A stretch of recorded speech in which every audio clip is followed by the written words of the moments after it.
எடுத்தாலே கேட்க முடியும். நான் போய் நின்று பேட்டி எடுத்துருக்கேன்.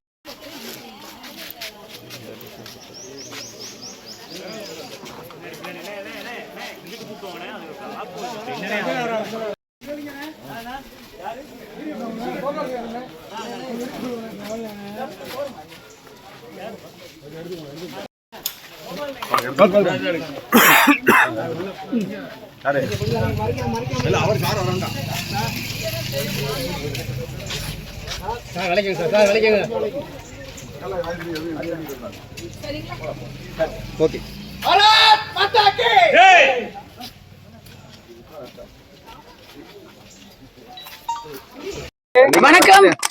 அனைவருக்கும் இனிய ஆங்கில புத்தாண்டு வாழ்த்துக்கள். முன்கூட்டியே அட்வான்ஸ் பொங்கல் வாழ்த்துக்களையும் இப்போ தெரிவிச்சுக்கிறேன். மதுரைக்கு இன்னைக்கு ஆண்டுடைய துவக்கத்துல இத நான் காசி விஸ்வநாதர் கோயில்ல இருந்து துவங்க போறேன்.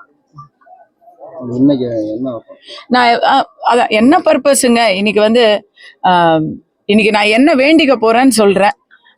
நாட்டுல பெண்கள், குழந்தைகள், வெளியிலிருந்து வந்திருக்கக்கூடிய புலம்பெயர் தொழிலாளர்கள், ஆசிரியர்கள், செவிலியர்கள், விவசாயிகள், தொழிலாளர் நல சங்க ஊழியர்கள், பொதுவாக தமிழ்நாட்டில் இருக்கக்கூடிய பொதுமக்கள் அனைவருக்கும் நல்ல காலத்தை கொடு, உண்மையான வெளிச்சத்தை கொடு, விடியலை கொடு, உண்மையான வெளிச்சத்தையும் விடியலும் கொடுன்னு நான் காசி விஸ்வநாத சாமியை கேட்டுக்க போறேன்.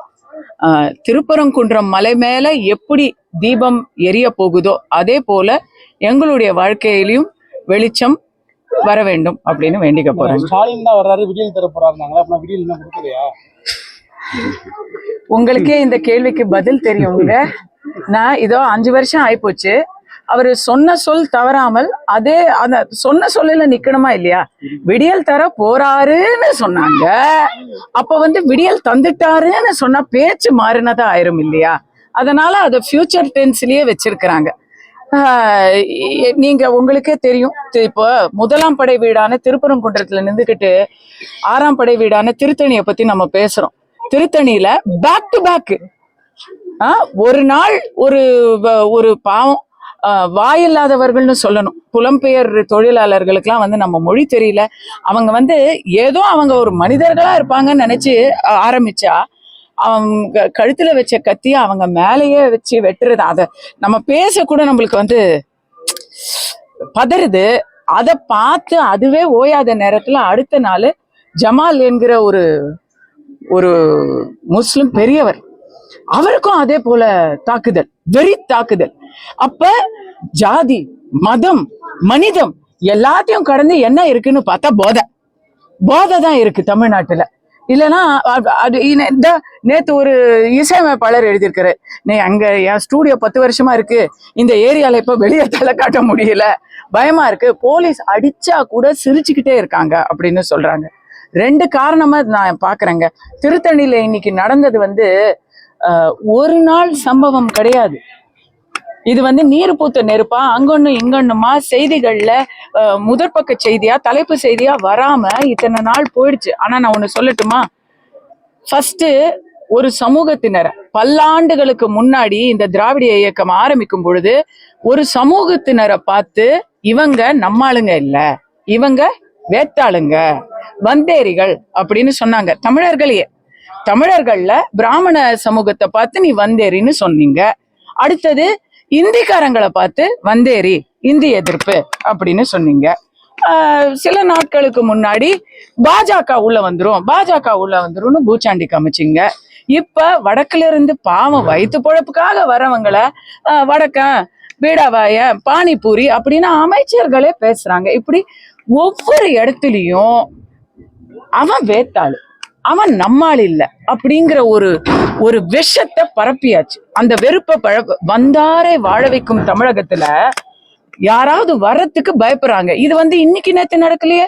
2023 பீகார் சட்டமன்றத்துல இத பத்தின பேச்சு வந்துச்சா? அப்ப இங்க நாம எல்லாரும் குதிச்சோமா, ஐயோ குய்யோ முறையோ அப்படின்னு ஸ்டாலின் அவர்கள் லெட்டர் எழுதி பீகார் வரைக்கும் ஆள் அனுப்பிச்சு அங்க அந்த பிரசாந்த் ஏதோ அந்த ஒரு நபரை கைதெல்லாம் செஞ்சாங்க பேஸ்புக்ல பதிவு போட்டதுக்காக. எங்க தமிழகத்துல எல்லாரும் நல்லபடியா இருக்காங்கன்னு சொன்னாங்க. இதுதான் நல்லபடியா இருக்குப்பா இன்னைக்கு. அப்ப இது அவன் வடக்கத்தியானுங்கிறதுக்காக இல்ல, ஏன்னா அடுத்த நாள் எங்காலேயே நாங்க வெட்டிட்டோம் அப்படின்னு இன்னைக்கு சொல்றாங்க. இதெல்லாம் வெக்கக்கேடா இல்லையா? மூளைக்கு மூளை சாராயமும் போதை மருந்தும் கிடைச்சிக்கிட்டு இருக்கு. அதெல்லாம் யார் கணக்குல வருது? யாரு போலீஸுக்கும் சட்டம் ஒழுங்குக்கும் மினிஸ்டருங்க? இன்னைக்கு கேட்டா இரும்பு கரும், எந்த கொம்பனும் என்ன குறை சொல்ல முடியாதுன்னு சொல்றாங்க. உங்களுக்கு ஓட்டு போட்டவர்களே இன்னைக்கு 6ஆம் தேதி போராட்டம் அறிவிச்சிருக்கிறாங்க. எதுக்காக அறிவிச்சிருக்கிறாங்க? அதிக ஊதியத்துக்காகவா? இல்ல வேற ஏதாவது புதுசா ஏதாவது கோரிக்கையா? இல்ல, நீங்க கொடுத்த தேர்தல் வாக்குறுதி இதோ அடுத்த தேர்தல் வருது, எப்பதான் நிறைவேற்றுவீங்க அப்படின்ற ஒரு காரணத்துக்காக தான் நம்ம நிக்கிறாங்க. ஆசிரியர்கள், செவிலியர்கள், விவசாயிகள், தொழிற்சங்க ஊழியர்கள், டிரான்ஸ்போர்ட், ஏதாவது ஒரு டிபார்ட்மெண்ட் பேலன்ஸ் இருக்கா சொல்லுங்க? இருக்கிற அமைச்சர்கள் எல்லாத்திலும் இன்னும் ஒரே ஒரு டிபார்ட்மெண்ட்ல தான் யாரும் வெளியே சண்டை போடல. அது மது விலக்கு துறையில மட்டும்தான் இன்னும் வெளியே யாரும் சண்டை போடல. ஏன்னா அவங்களதான் போதையிலேயே வச்சிருக்கிறோமே நம்ம. இதெல்லாம் சேர்த்துத்தான் இதுக்காகத்தான். ஏன்னா இனிமே தமிழ்நாட்டை ஒரு காலத்துல ரஜினி அவர்கள் சொன்னாரு தெரியுமா, தமிழ்நாட்டை கடவுளாலையும் காப்பாற்ற முடியாது அப்படின்னு. அவர் இன்னைக்கு என்ன சொல்லுவாருன்னு நான் கேட்க விரும்புறேன். கடவுள் மட்டும்தான், என் அப்பன் சுப்பிரமணிய சுவாமி மட்டும்தான் தமிழகத்துக்கு நல்ல ஒரு எதிர்காலத்தை கொடுக்க முடியும். நான்லாம் வந்துட்டேன், அதான் நான் கோயிலுக்கு போறேன். ரஜினி அன்னைக்கு சொன்னாரு கடவுள்னால கூட காப்பாற்ற முடியாது, ஆனா இன்னைக்கு விஜய் நான் காப்பாற்றுவேன்னு சொல்லி வர்றாரு. அதை எப்படி பாக்குறீங்க? நம்பிக்கை தானே வாழ்க்கை. போதைன்ற மாதிரி சொல்றீங்க மேடம். ஆனா சுகாதாரத்துறை அமைச்சர் மா சுப்பிரமணியன் என்ன சொல்றாரோ, தமிழகத்துல 0 கஞ்சாவா இருக்கு, 0% கஞ்சா. நாங்க திமுக ஆட்சிக்கு வந்ததுல இருந்து இங்க கஞ்சா போதை எதுவுமே இல்ல. இந்த கஞ்சாவில ரொம்ப உயர் வகை கஞ்சா நேத்து வேற புடிச்சிருக்காங்க, கிலோவா புத்தாண்டு கொண்டாட்டத்துக்கு. ஓஜி அப்படின்னு நான் கேள்விப்படுறேன். நமக்கெல்லாம் வெறும் கேஜி தான் தெரியும். இங்க கேஜியா ஓஜி கிடைக்குது. அது ரொம்ப விலை உயர்ந்த நச்சு பொருளாம் அது. அப்ப அந்த ஓங்கிறத தான் சுகாதாரத்துறை முதலமைச்சர் 0ங்கிறாரு போல இருக்கு. ஏன்னா யார் அந்த சார் அப்படிங்கிற கேள்விக்கும் யாருமே இல்லை அப்படின்னு சொன்னவர்கள் இப்ப எங்க அந்த கஞ்சா அப்படின்னு கேட்டா எங்கேயுமே இல்லை அப்படின்னு தான் சொல்லுவாங்க. அதுக்கே அதோ இங்க ஸ்டாலின் அவர்களுடைய பெயர் தாங்கிய மருத்துவமனையில வளருது அப்படின்னு கேட்ட கேள்விக்கு அங்கன்னும் இங்கன்னும் செடினா வளரத்தான் செய்யும் அப்படின்னு சொல்றாங்க. இப்படி இருந்தாங்க. அங்கன்னும் இங்கன்னும் செடினா வளரத்தான் செய்யும், அங்கன்னும் இங்கன்னும் போதைன்னா போடத்தான் செய்வாங்க, அங்கன்னும் இங்கன்னும் வெட்டுனா வெட்டித்தான் சாய்ப்பாங்க. இப்படியா பேசுவாங்க அமைச்சர் பெருமக்கள்? அதனாலதான் கடவுளை பார்த்து கெஞ்ச போறேன் நான். தேசிய ஜனநாயக கூட்டணியோட தலைமை இருக்கிற முடிவை தமிழகத்துல அதிமுக எடப்பாடி செயல்படுறதுக்கு உதயநிதி ஸ்டாலின் எதுங்க? அது குற்றம் இல்லைங்க, அது பாராட்டுங்க.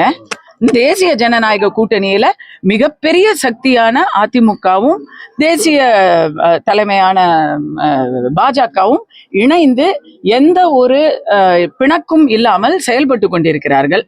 அது பார்த்து உதயநிதி அவர்கள் பொறாமைப்பட்டு கொண்டிருக்கிறார்கள். அவர் சொல்றது பாராட்டுங்க. 2 பேரும் சேர்ந்து செய்யறாங்க அப்படிங்கிறது பாராட்டு. அதை அவர் ட்விஸ்ட் பண்ணி சொல்றாரு. என்ன இப்ப எல்லாரும் சண்டை போட்டுக்கிட்டே இருக்கணுமா? அவருக்கு எல்லாரும் எதுவும் யாரும் ஒன்னா இருக்கக்கூடாது, இவங்க மட்டும் அப்படியே வள்ளிசா எல்லாரும் ஏமாத்திக்கிட்டே இருக்கலாமா? அவங்களுக்கு ஓட்டு போட்ட அத்தனை பேரும் இன்னைக்கு மனசு மாறிக்கிட்டாங்க தெரியுமா? இன்க்ளூடிங் இன்னைக்கு மைனாரிட்டி ஓட்டுல தான் அவங்க மெதப்பா இருக்கிறாங்க. மைனாரிட்டி எல்லாரையும் நான் களத்துல போய் பாக்குறேன், எல்லாருமே மாற்றம் வேணும்னு சொல்றாங்க. எல்லாருக்குமே வெறுப்பாயிடுச்சு. RSS அமைப்பு அல்கொய்தான்ற மாதிரி MP மாணிக் தாகூர் சொல்றாரு. அதை நீங்க எப்படி பாக்குறீங்க? இதை நான் வன்மையா கண்டிக்கிறேன். ஒரு மக்களுக்கு யாருமே வராத போது எந்த ஒரு இப்ப கூடங்க ஒரு உசுறு இங்க போயிருக்குதுங்க. பூர்ணச்சந்திரன்கிற ஒரு தம்பி, எந்த ஃபேமிலி, அவங்க வீட்டுல எல்லாரும் யாருக்காக ஓட்டு போட்டாங்க? திமுகவுக்கு ஓட்டு போட்டாங்க. உதயசூரியனை தாண்டி யோசிக்காத ஒரு ஃபேமிலியில ஒரு உசுறு போகுது. அந்த உசுறு போனதை அரசியல் ரீதியாக மட்டுமே பார்த்து மனிதாபிமானம் கொஞ்சம் கூட இல்லாம வேணாம் தற்கொலை பண்ணிக்காதீங்க, இன்னைக்கு யாரும் உங்களை மாய்த்து கொள்ளாதீர்கள் அப்படின்னு சொல்றதுக்கு கூட அந்த கட்சியில இருந்து யாரும் வரல. தாசில்தார் மட்டும் வேற வழி இல்லாம வந்து பார்த்துட்டு போனாரு. அவங்கள பத்தி கொச்சையா நீங்க வந்து உங்க ஈகோ சிஸ்டம்ல போட்டுக்கிட்டு இருக்கிறீங்க. நான் ஏற்கனவே அவங்க குடும்பத்தை நான் சந்திச்சேன். ஒரு மனைவியால செத்தாரு, மதுவால செத்தாரு அப்படின்னு பச்சை பொய்ய சொல்லி நீங்க போட்டுக்கிட்டு இருக்கிறீங்க. அந்த இடத்துல உண்மையான சேவையும் உதவியும் கொடுக்கக்கூடிய இயக்கங்களை நீங்க வந்து இப்படிதான் சொல்லுவீங்க. ஏன்னா காமால கண்ணனுக்கு பார்த்த இடமெல்லாம் மஞ்சளா தெரியும்னு சொல்லுவாங்க. நம்ம எப்படி இருக்கோமோ அப்படித்தான் நம்ம மத்தவங்க எல்லாரையும் சந்தேகப்படுவாங்க. நல்லவங்களுக்கு எல்லாரும் நல்லவங்க கண்ணுக்கு தெரிவாங்க, மற்றவங்களுக்கு எல்லாமே தப்பா தான் தெரியும். தேங்க்யூ. தேங்க்யூ.